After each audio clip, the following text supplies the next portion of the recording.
Halo semuanya, dan Ci Christine. Perkenalkan, kami dari kelompok 1 dari kelas Machine Learning B, dan di sini kami akan mereview paper dengan judul Effective Nearest Neighbor Classifications for Wisconsin Breast Cancer Datasets. Dengan saya sekarang, nama saya Rafael Mithu Pendong dengan NIM 67 2024 241. Untuk informasi papernya, kami review yaitu judul papernya yaitu Effective Nearest Neighbor Classifications for Wisconsin Breast Cancer Dataset.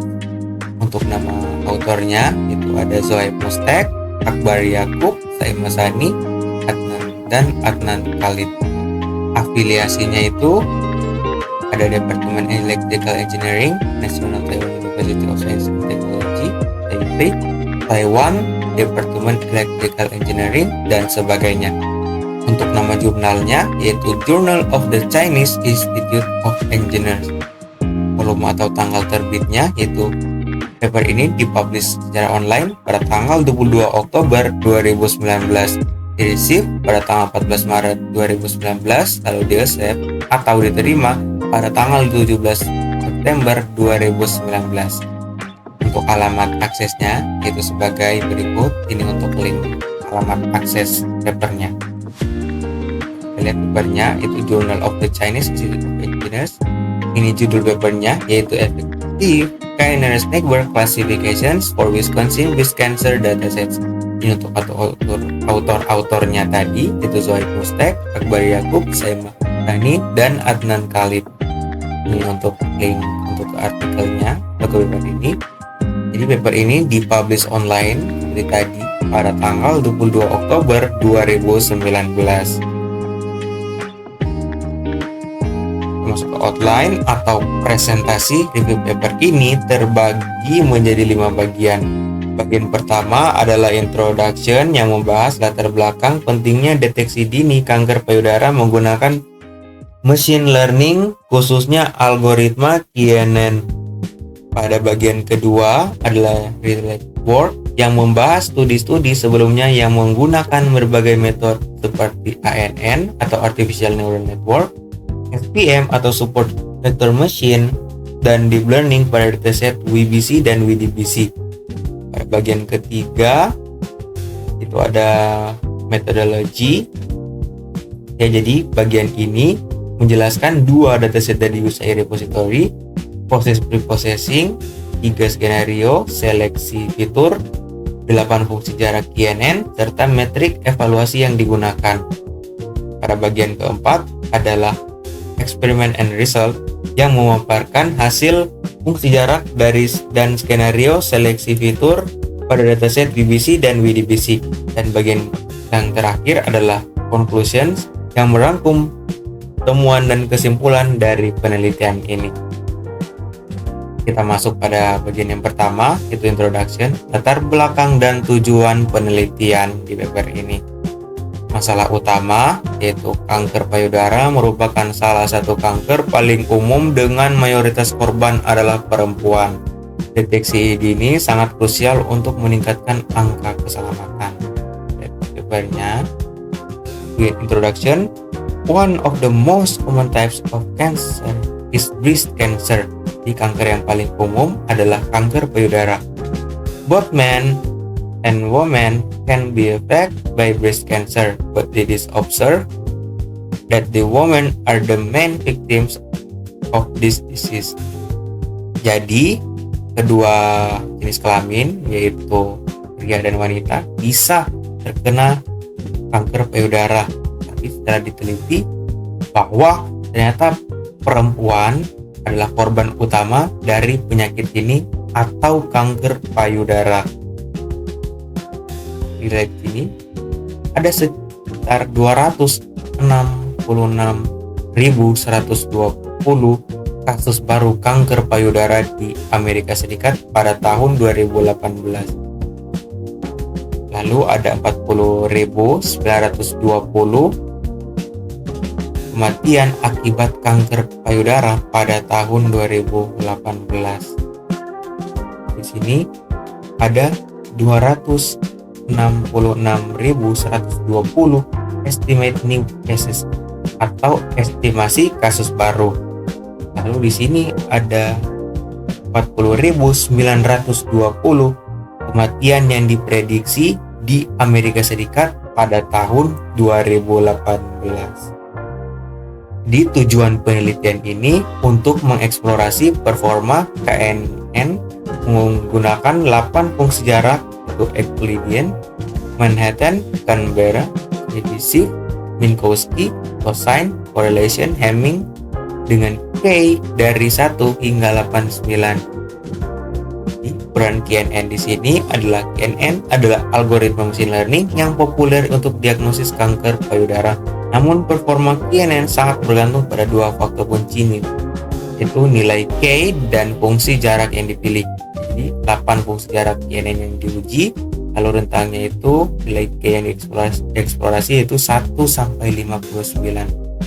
3 skenario eksperimen ya, jadi setiap eksperimen diulang sebanyak 3 kali dengan skenario seleksi fitur yang berbeda-beda pada dataset UBC dan WDBC dari UCI repository. Untuk pada bagian berikutnya yaitu relate board akan dilanjutkan oleh teman saya.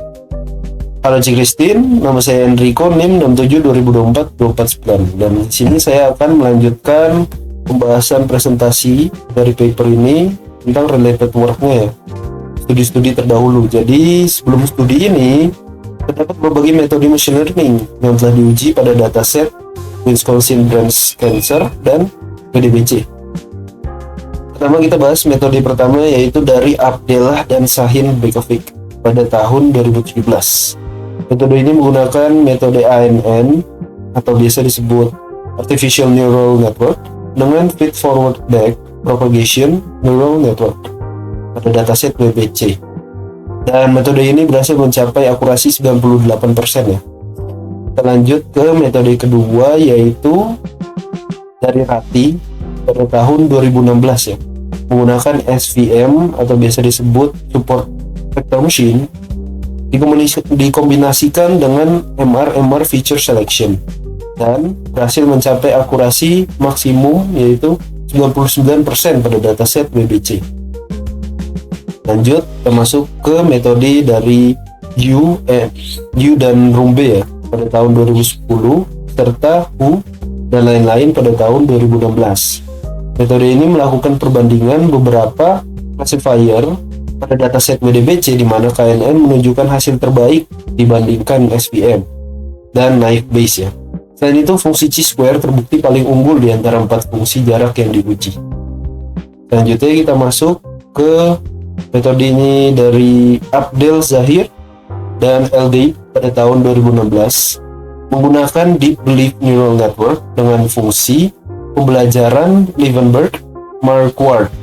Meskipun akurat, pendekatan ini berisiko overfitting dan membutuhkan waktu pelatihan yang lama. Masuk ke metode selanjutnya dari Juneja dan Rana pada tahun 2018 menerapkan chi-square feature selection dikomunikasikan dengan beberapa algoritma seperti naive Bayes, decision tree, dan random forest pada dataset WBC dan WDBC. Selanjutnya kita masuk ke metode dari Osman pada tahun 2017 serta Asri dan lain-lain pada tahun 2016. Dan metode ini menunjukkan bahwa two-step SVM mencapai akurasi 90.10% pada WBC ya. Sementara perbandingan SVM C4,5 dan KNN menunjukkan SVM terbaik di 97,13%. Dengan KNN dinilai kompetitif namun belum optimal. Ya, kita bisa lihat dari berbagai studi tersebut ditemukan kesenjangan bahwa belum ada penelitian yang menguji 8 fungsi jarak sekaligus pada dataset WBC dan WDBC dengan 3 skenario yaitu seleksi fitur secara komprehensif. Oke, sekarang kita akan masuk ke bagian deskripsi dataset dari UCI repository. Oke, sekarang saya akan membahas bagian deskripsi dataset dari UCI repository. Jadi, untuk studi paper ini menggunakan 2 dataset dari UCI Machine Learning Repository yaitu Wisconsin Breast Cancer dan Wisconsin Diagnostic Breast Cancer. Kita bisa lihat dari yang pertama, WBC. Dataset WBC ini terdiri dari 699 instansi, kemudian memiliki 10 atribut dan 1 kolom kelas. WBC juga terdapat 16 missing values yang berada di kolom bare nuclei. Kemudian terdapat 458 instansi dan atau 65,5% ya di kelas benign. Kemudian terdapat 241 instansi atau 34,5% di kelas malignant. Dan untuk skala dari dataset ini itu bernilai ordinal ya, dari 1 hingga 10. Ya, kita bisa lihat di sini juga atribut yang digunakan mencakup clump thickness, cell size or shape, adhesion, epithelial size, bare nuclei, blend chromatin, normal nucleoli, dan mitosis. Sekarang kita akan memperlihatkan isi yang di paper. Ya, ini menggunakan 2 dataset WBC 699 instansi sesuai ya, bisa dibaca di sini, dan ini merupakan tabelnya dari atribut-atribut dataset WBC ini. Oke, kita akan lanjut membahas untuk dataset selanjutnya, yaitu Wisconsin Diagnostic Breast Cancer. Dan dataset ini memiliki 569 instansi dengan 32 fitur yang mencakup ID, diagnosis, dan 30 fitur lainnya ya. Dan dataset ini tidak memiliki missing values. Distribusi kelasnya adalah 357 instansi di kelas benign. Kemudian terdapat 212 instansi di kelas malignant. Untuk skala dari dataset ini nilainya bersifat real valued. Kemudian dataset ini juga memiliki 10 fitur inti seperti radius, tekstur, perimeter, area, smoothness, dan lain-lainnya. Dan masing-masing fitur ini disajikan dalam 3 subkolom, yaitu mean, standard error, dan maksimum. Sekarang saya akan memperlihatkan papernya ya.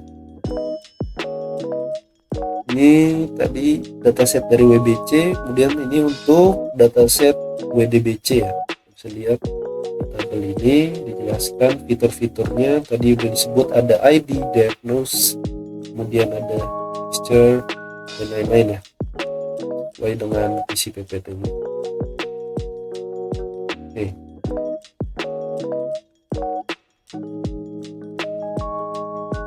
Sekarang saya akan membahas bagian selanjutnya, yaitu alur metodologi dan seleksi fitur. Dan untuk metodologi itu di dalam studi ini terdiri dari 5 tahap utama ya. Tahap pertama adalah input dataset, yaitu menggunakan 2 dataset dari UCR repository WBC dan WDBC yang dibahas sebelumnya.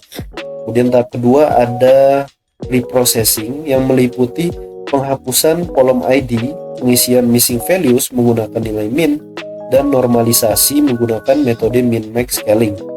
Untuk tahap ketiga ada seleksi fitur dengan 3 skenario seperti ini ya, yang akan bahas nanti. Lanjut ke tahap keempat, yaitu KNN classifier dengan 8 fungsi jarak dan nilai K dari 1 sampai 59. Terakhir ada tahap evaluasi. Tahap evaluasi ini menggunakan berbagai metrik seperti akurasi, erosi, or AUC, F1, score, MCC, dan sensitivity. Sekarang kita akan bahas 3 skenario yang di tahap ketiga tadi ya. Pertama ada WOF, skenario pertama, yaitu without feature selection, tanpa seleksi fitur ya. Dan WOFS ini merupakan baseline tanpa seleksi fitur. Jadi semua fitur asli itu dipertahankan, menghasilkan 9 fitur untuk WBC dan 30 fitur untuk WDBC ya. Oke, untuk skenario kedua adalah WLS VC dan atau biasa disebut L1 norm dengan linear support vector classifier. Metode ini memberikan bobot 0 pada fitur yang tidak relevan. Parameter C digunakan untuk mengontrol sparsity, di mana semakin besar nilai C, maka semakin banyak fitur yang dipilih. Hasilnya 6 fitur untuk WBC dan 14 fitur untuk WDBC. Oke, masuk ke skenario ketiga yaitu WCHI2 atau Chi-square Feature Selection. Metode ini menghitung ketergantungan setiap fitur terhadap variabel target. Fitur dengan nilai Chi-square rendah yang berarti independen terhadap target akan dibuang. Skenario ini menghasilkan akurasi tertinggi dengan 7 fitur untuk WBC dan 20 fitur untuk WDBC. Oke, sekarang kita akan masuk ke bagian selanjutnya yaitu kita akan membahas algoritma KNN dan 8 fungsi jarak. Nah, sini kita akan bahas terlebih dahulu prinsip kerja KNN-nya. Jadi KNN ini mengklasifikasikan titik data baru berdasarkan mayoritas kelas dari tetangga terdekatnya. Nah, ini dari prinsip juga memiliki dua faktor kunci, yaitu nilai K atau jumlah tetangga dan fungsi jarak, yaitu cara mengukur kedekatan antar titik. Kemudian studi ini menguji K dari 1 hingga 59 dan 8 fungsi jarak berbeda untuk menemukan kombinasi terbaik.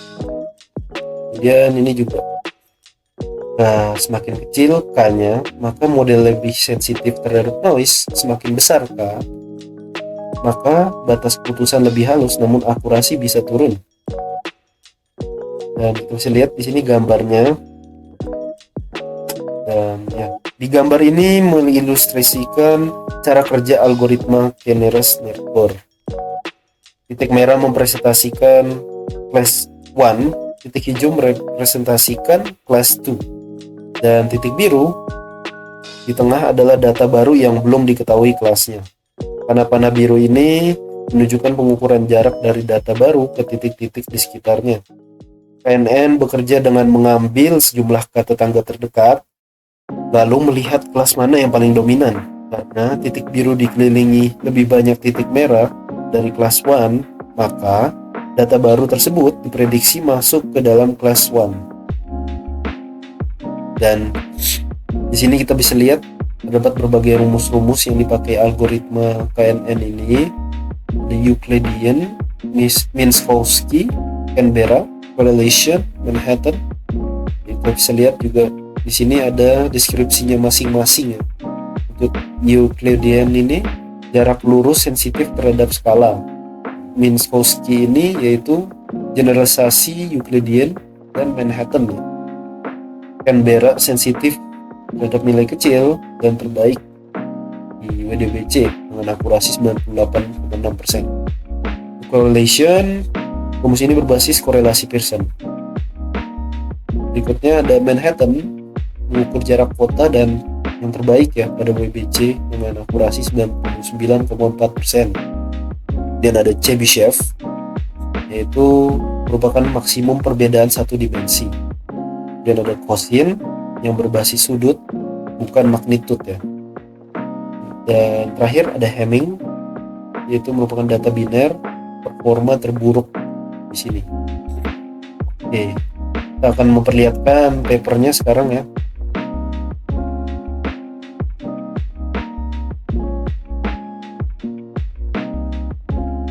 Dan ini ya, bisa dilihat sesuai dengan isi PPT tadi.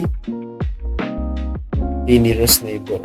Kita bisa lihat di sini terdapat rumus-rumus yang saya jelaskan tadi ya. Dan ini juga gambar yang sudah dijelaskan. The next,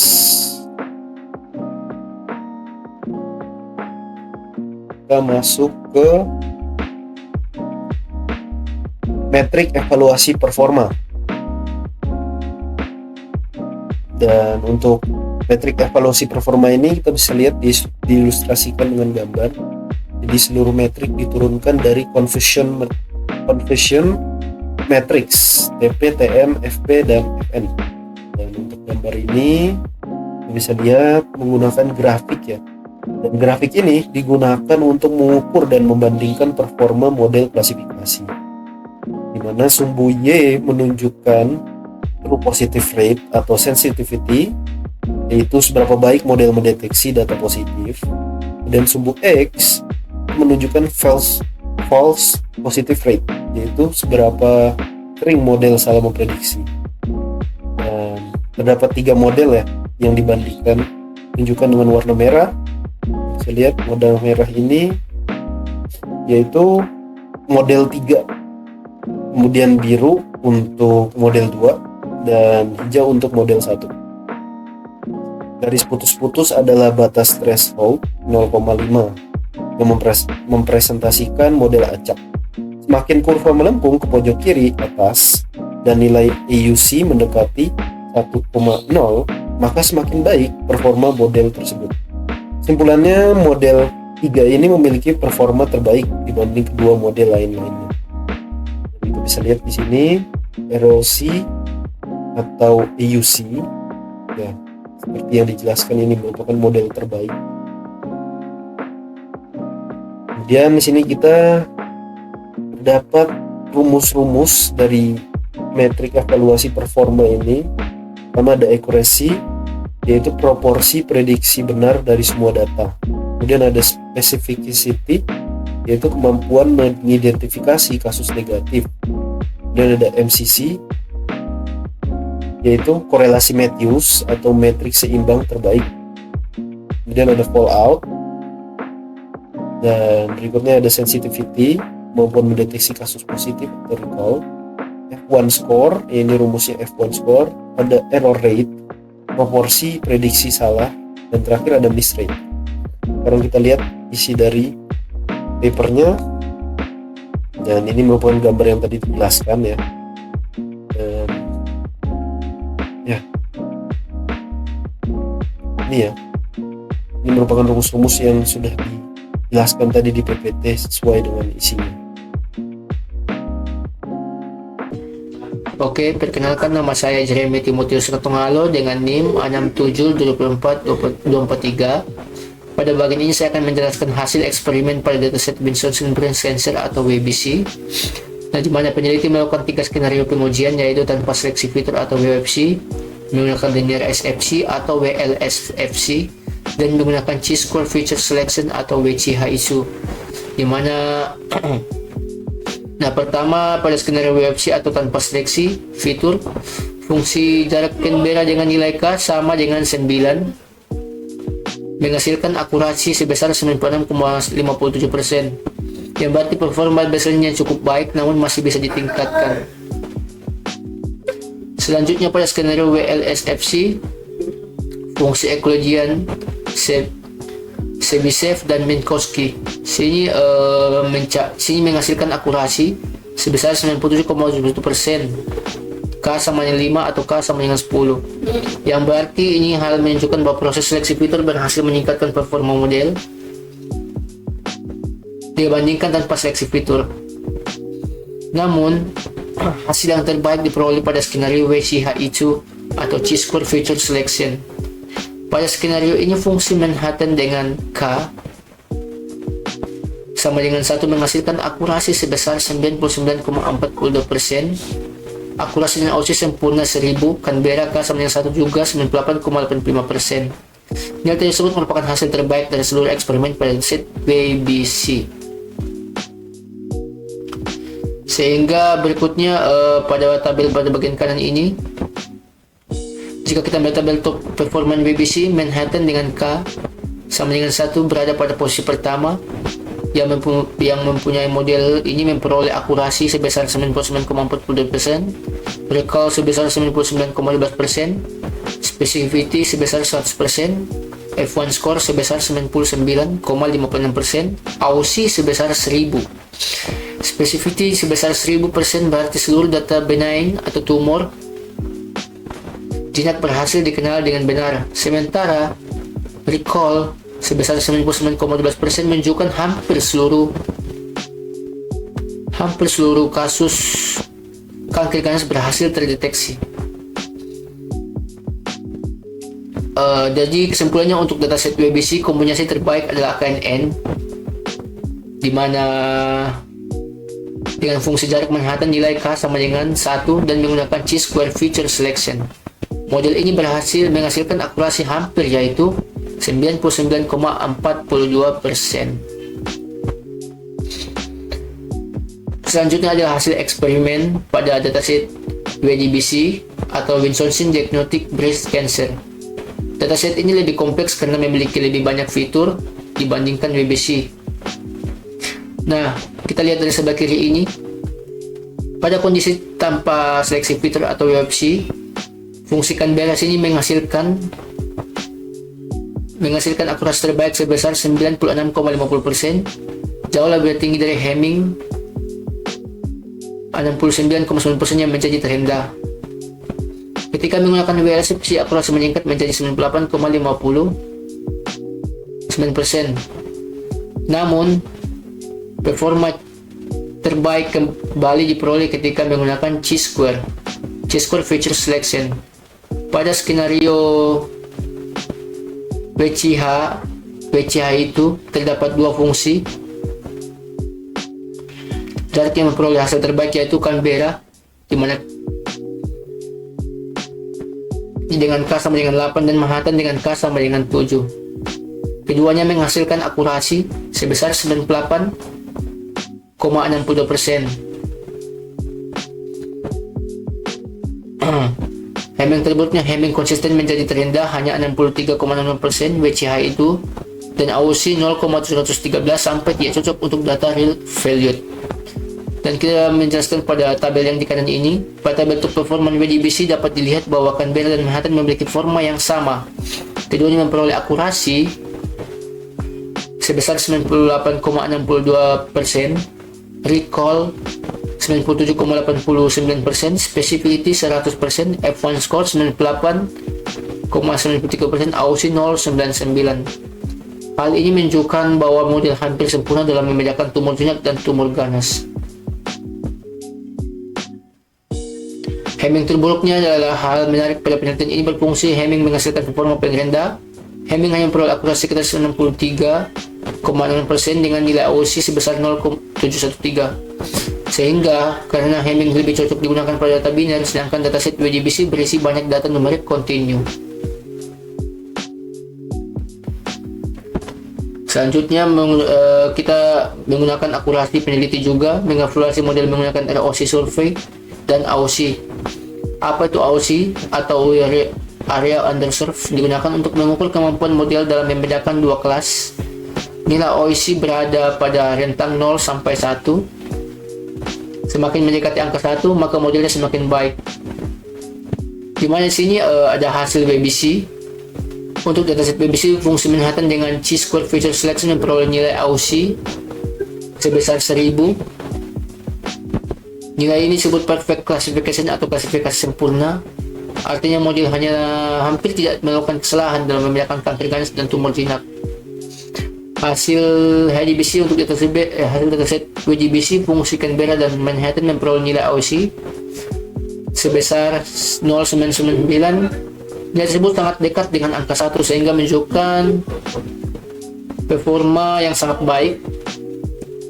Fungsi terburuknya sebaliknya, fungsi correlation pada WBC hanya memperoleh AUC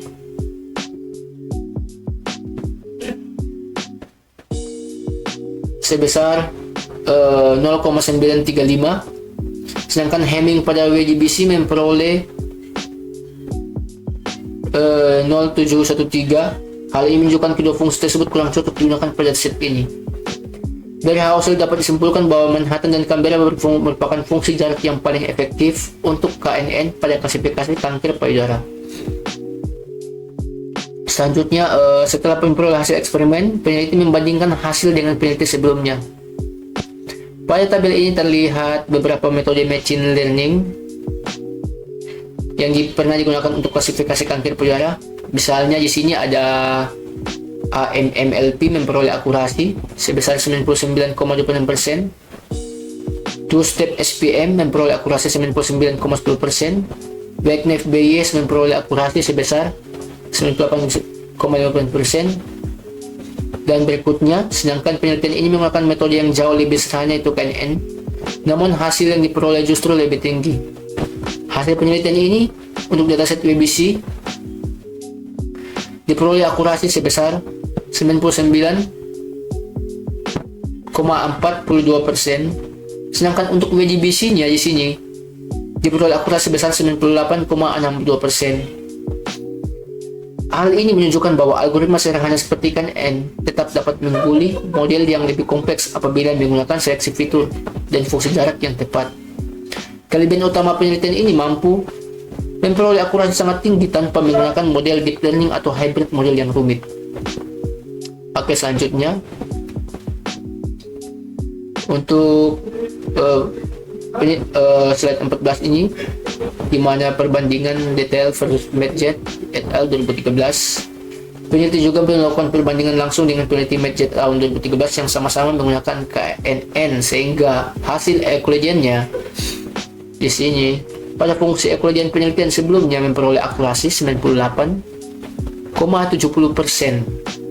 sedangkan peneliti ini memperoleh 98,85%. Terdapat peningkatan sebesar 0,15%. Sedangkan hasil pada Manhattan, pada fungsi Manhattan terjadi peningkatan yang lebih besar dari 98,8% menjadi 99,40% atau meningkat sebesar 0,94%, di mana hasil cosine dan correlation, namun tidak semua fungsi jarak mengalami peningkatan, di mana sini cosine mengalami penurunan sebesar 0,81%, sedangkan correlation turun sebesar 6,21%. Sehingga hal ini menunjukkan bahwa tidak semua fungsi jarak cocok dengan metode seleksi fitur yang digunakan. Kesimpulan utamanya pada di sini bahwa walaupun beberapa fungsi mengalami penurunan, secara keseluruhan penelitian ini lebih unggul karena menguji 8 fungsi jarak, 2 dataset, 3 skenario seleksi fitur, sehingga hasil yang diperoleh lebih komprehensif dibandingkan peneliti sebelumnya yang hanya menggunakan 4 fungsi jarak dan 1 dataset. Oke, setelah melihat seluruh hasil eksperimen dan perbandingan dengan penelitian lain, dapat disimpulkan bahwa kombinasi KNN dan Chi-square, feature selection serta fungsi jarak Manhattan dan Canberra memberikan performa terbaik dalam klasifikasi kanker payudara. Ya, selanjutnya perkenalkan, nama saya Teguh Pramudia Jahrudin dengan NIM 67204245. Di sini saya akan melakukan pada slide kesimpulan. Pada slide kesimpulan ini dapat disimpulkan bahwa penelitian berhasil menemukan kombinasi terbaik antara algoritma KNN untuk klasifikasi kanker payudara pada 2 dataset, yaitu dataset WBC dan dataset WDBC. Hal ini bisa dilihat pada paper halaman 10 dan 11 di sini.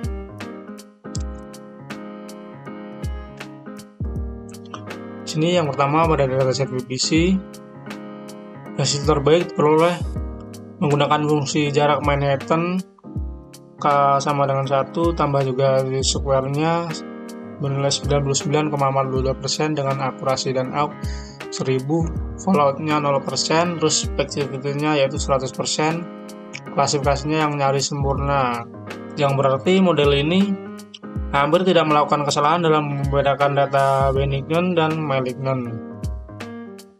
Selanjutnya ada dataset WDBC. Di sini juga menggunakan hasil terbaik yang diperoleh oleh Canberra K sama dengan 8 dan juga Manhattan K sama dengan 7, juga Chi-square-nya nilai 98,62%. Terus juga akurasi dan AUK-nya 0,999. Keduanya memberikan fallout sebesar 0%, yang berarti model ini sangat baik dalam menghindari kesalahan untuk klasifikasi negatifnya. Di sini juga ada Chi-square FS-nya terbaik. Chi-square FS terbaik di sini terdapat pada WCHI2 yang secara konsisten menghasilkan akurasi tertinggi di kedua dataset. Terus juga L1 LSVG kompetitif tetapi sedikit di bawah T-square. Selanjutnya sini pada penelitian kali ini juga menunjukkan bahwa optimalnya yang cenderung rendah, yaitu berkisar antara 1 hingga 9 untuk fungsi Canberra dan Manhattan. Yang artinya model ini juga menunjukkan bahwa dia tidak membutuhkan jumlah tetangga yang besar untuk memperoleh performa yang baik. Selanjutnya pada sisi efisiensi komputasi, correlation tercepat per fungsi jarak WLTV L-Combine tercepat untuk WDBC yaitu 5115 detik. Secara keseluruhan metode ini lebih ringan dan efisien dibandingkan metode deep learning yang membutuhkan komputasi lebih besar. Selanjutnya, unggul versus model kompleksnya. Kesimpulan terakhirnya adalah KNN yang sederhana tanpa juga T-square mampu melampaui EMMLP sebesar 99,26% dan two-step SPM-nya 99,10%. Pada WBC-nya juga kompleksitasnya rendah dan akurasinya tinggi. Hal ini membuktikan bahwa metodenya sederhana dengan optimasi parameter yang tetap menghasilkan akurasi tinggi dan kompleksitasnya yang rendah. Oke, selanjutnya membahas dalam sisi kelebihan dan kelemahannya. Yang pertama di sini ada sisi kelebihannya yaitu komprehensif karena menguji 8 fungsi jarak dengan K1 sampai 59 dengan cakupan yang luas untuk studi KNN pada datasetnya. Terus juga ada kelebihan keduanya, di sini ada 2 dataset dan 3 skenario WBC plus WDBC dengan WOFS, WLFVG dan WCHI2 yang menghasilkan hasil penelitiannya lebih robust dan dapat digeneralisasi. Terus juga ada kelebihan ketiga, di sini ada akurasinya yang tinggi dan metodenya yang sederhana. Menggunakan klasifikasi KNN dan SPN hibrida membuktikan KNN sederhana bisa kompetitif dan juga dioptimalkan. Di sini T-square-nya juga menunjukkan angka 99,42%, bahkan melampaui beberapa modelnya yaitu KNN dan SPN hibrida. Selanjutnya, paper ini juga memiliki metrik evaluasi yang lengkap seperti akurasi, recall, subjectivity, F1, skornya, terus juga MCC, ROC atau EOC, error rate, miss rate, dan sehingga performa model juga memiliki gambaran yang menyeluruh. Selanjutnya sini juga ada reproducible. Sini implementasinya yaitu menggunakan scikit-learn pattern yang mudah direproduksi dan diakses oleh non-programmer yang umumnya tidak awam dalam dunia pemrograman. Selain itu juga paper ini memiliki beberapa kelemahan. Yang pertama, datasetnya yang kecil yaitu dataset WBC dan WDBC. Generalisasi ke data klinis berskala lebih besar juga belum diuji. Lalu juga tidak ada cross validation, tidak ada couple CVFVC yang risikonya hasil terlalu optimis pada satu split tertentu. Terus ketiga juga ada class imbalance yang diabaikan. Ketidakseimbangan kelas pada BVSM tidak dibahas mendalam yang dapat mengaruhi metrik tertentu. Padahal jumlah data Bennigan dan Magnan dapat juga mempengaruhi klasifikasinya, tapi tidak dibahas secara mendalam. Terus juga di sini tidak ada uji signifikasi paper tidak menggunakan uji signifikasi seperti MC-NEMR test atau uji statistik lain untuk membuktikan perbedaan akurasi bermakna secara statistiknya. Terus yang terakhir di sini ada kelemahannya, yaitu correlation dan Hamming yang buruk dan tak dieksplorasi. Di sini adalah correlation dan Hamming yang buruknya yang menyebabkan kehilangan peluang untuk memberikan insight tambahan mengenai kecocokan fungsi jarak terhadap datasetnya. Oke, sekian dari presentasi dari kelompok kami. Jika ada kurang lebihnya, mohon maaf. Terima kasih.